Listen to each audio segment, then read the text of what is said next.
Tahu nggak sih, kalau cerita rakyat atau legenda kuno yang terkesan jadul justru jadi jawaban buat krisis karakter anak muda zaman now. Nah, ini alasannya kenapa Gen Z wajib tahu cerita tentang pemuda dari Sidoarjo, si Sarip Tambak Oso.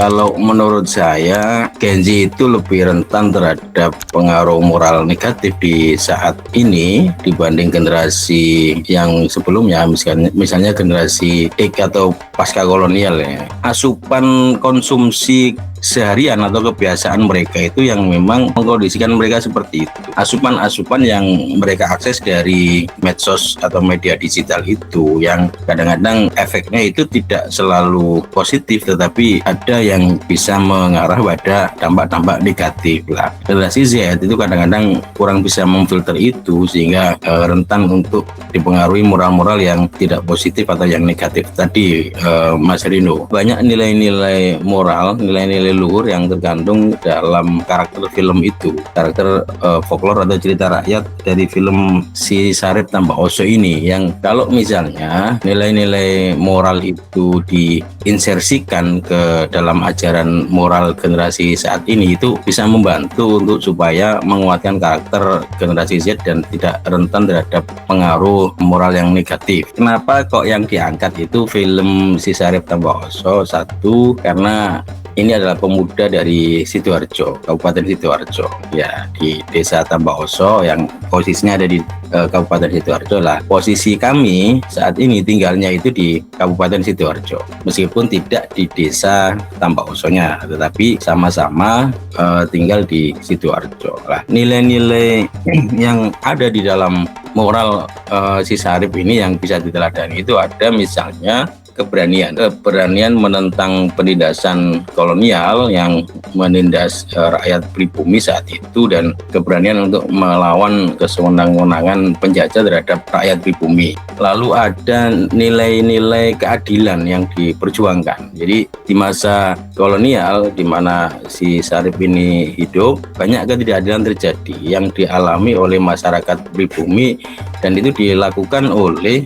kolonial yang dibantu oleh antek-anteknya, dan antek-anteknya itu mayoritas dari pribumi juga yang diuntungkan. Mereka biasanya menjabat di level-level desa. Lalu ada nilai tanggung jawab juga dari seorang anak kepada orang tua. Sang ibu saat itu pernah di film itu ada kejadian atau adegan di mana ibu dianiaya oleh koloni, dan kemudian si Sarip ini sebagai bentuk pertanggungjawaban anak kepada orang tua, si Sarip ini membela mati-matian ibunya dan menghajar oknum-oknum penjajah yang menganiaya ibunya. Kalau misalnya folklore atau cerita rakyat itu disajikan apa adanya sebegitu saja, itu sebenarnya kurang menarik bagi Gen Z. Tapi dia akan bisa menjadi menarik ketika dikemas dalam bentuk misalnya memanfaatkan media digital yang isinya adalah bisa nilai-nilai yang terkandung di dalam perjuangan si Sarip ini, atau bisa juga melakukan digitalisasi film Si Sarip ini. Kemudian ini dijadikan media pembelajaran di sekolah atau di lembaga-lembaga pendidikan yang sasarannya adalah generasi Z.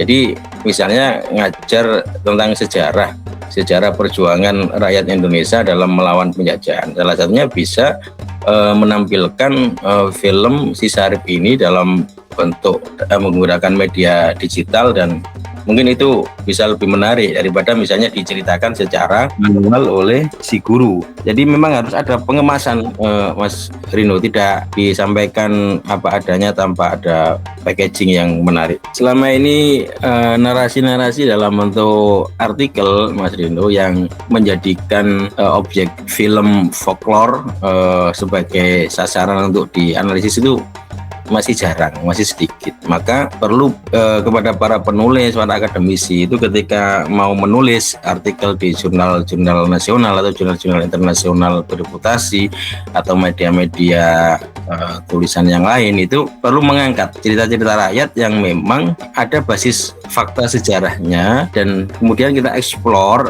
nilai-nilai luhur yang sekiranya masih bisa dipedomani untuk generasi di era sekarang, biar yang baik itu tetap terjaga, lestari, dan yang lebih baik juga kita kembangkan.